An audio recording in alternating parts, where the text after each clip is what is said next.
Kalau ngomongin Anies dan Ganjar, pasti nggak akan pernah lepas dari Jakarta dan Jawa Tengah. Anies memimpin Jakarta 1 periode, sedangkan Ganjar memimpin Jateng 2 periode. Kalau kita versuskan, mana yang lebih oke? Yang pertama soal olahraga. Ganjar Pranowo berjanji merevitalisasi Stadion Jatidiri Semarang pada 2014 silam. Waktu berlalu hingga kepemimpinan beliau mencapai 2 periode, tim center tak tahu kapan stadion ini mulai direvitalisasi. Namun, akhir 2022, stadion ini direncanakan rampung direvitalisasi. Sungguh luar biasa ya Senterian, hanya merevitalisasi stadion memakan waktu hingga 9 tahun. Bahkan warganet sampai ramai membandingkan stadion ini dengan pembangunan JIS. Ya jelas beda lah ya, mohon maaf.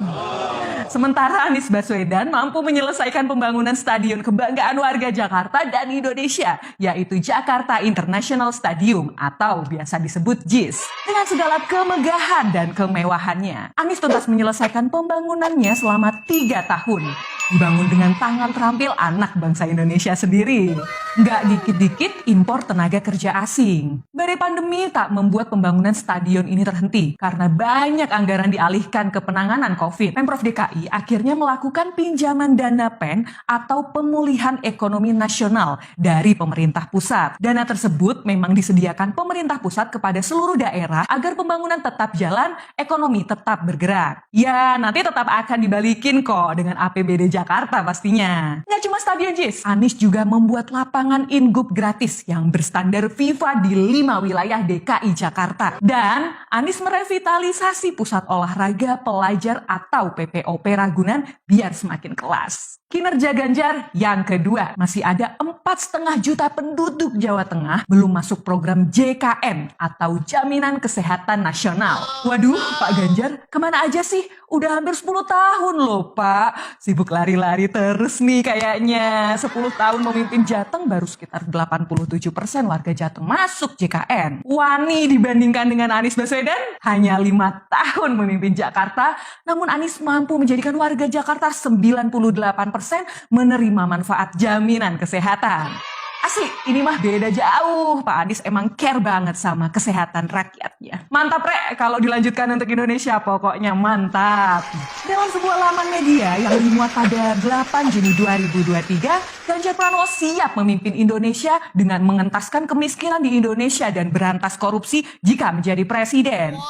Waduh Pak, 10 tahun di Jateng aja angka kemiskinan ekstrimnya mencapai lebih dari 625.000 orang loh Pak. Padahal sudah dibantu pemerintah pusat lewat program pilot project pengentasan kemiskinan di 5 kabupaten. Setiap kabupaten diambil 25 desa, artinya ada 125 desa dibantu pemerintah pusat. Angka kemiskinan di Jateng memang cenderung turun, namun angkanya tetap masih tinggi. Lalu bagaimana dengan Anies? Pada tahun 2022, jumlah penduduk miskin di Jakarta kembali melonjak. Angkanya mencapai 95.000 atau sekitar 0,98% saja dari jumlah penduduk Jakarta. Angka kemiskinan di Jakarta sempat turun era Anies. Sejak Anies memimpin 2017 hingga 2019, angka kemiskinan Jakarta cenderung turun. Soal penanganan banjir, Ganjar Pranowo rupanya belum berbuat banyak untuk warga Jateng. Banjir rob kian parah. Banyak lokasi banjir baru, bahkan hingga berbulan-bulan yang menyebabkan gagal panen.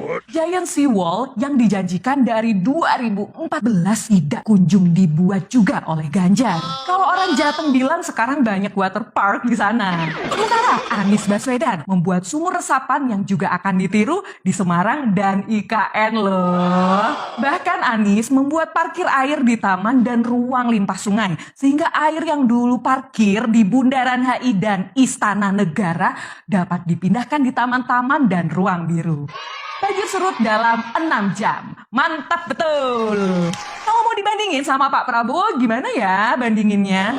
Jadi ingat, dulu ingin timbul tenggelam bersama rakyat, tapi ya sudahlah, lupakan saja.